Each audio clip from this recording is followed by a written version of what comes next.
आज की वीडियो में हम देखेंगे कि इको क्लब क्या है, इको क्लब की गठन कैसे होती है और इसका उद्देश्य क्या है।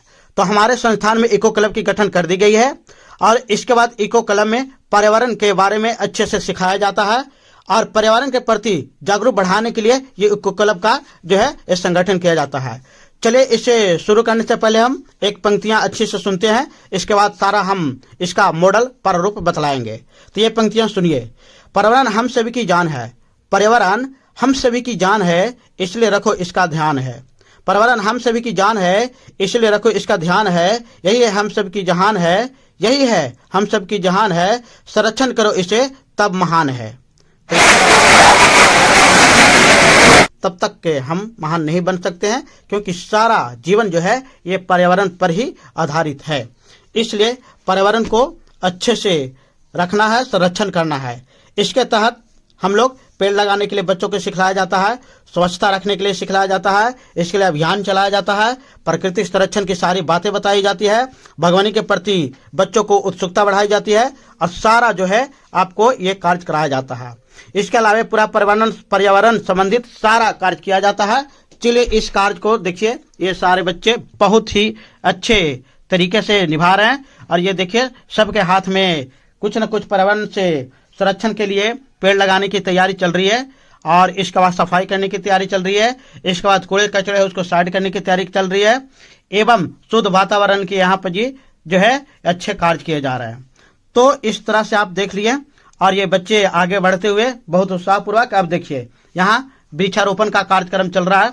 इसमें सारे जो है बच्चे वृक्ष लगाएंगे और ये देखिए हमारे प्रकृति का जो है ये बारिश से हो रहा है। बारिश में भीगते हुए भी आप अपने कर्तव्य को अच्छे से बच्चे जो है निभा रहे हैं। ये देखिए बाल्टी में जो है मिट्टी लाया जा रहा है और बाकी छात्र जो हैं सब समूह बना करके अच्छे कार्य कर रहे हैं। तो इस तरह से इको क्लब का गठन हो चुका है। सारे देखिए अच्छे अच्छे अपने अपने कर्तव्य को निभा रहे हैं। आज ज्यादा बारिश हो गया है तो ये देखिए इनको ऊपर से परमिशन मिला है कि थोड़ा बारिश से बचिए, क्योंकि स्वास्थ्य भी रहना जरूरत है।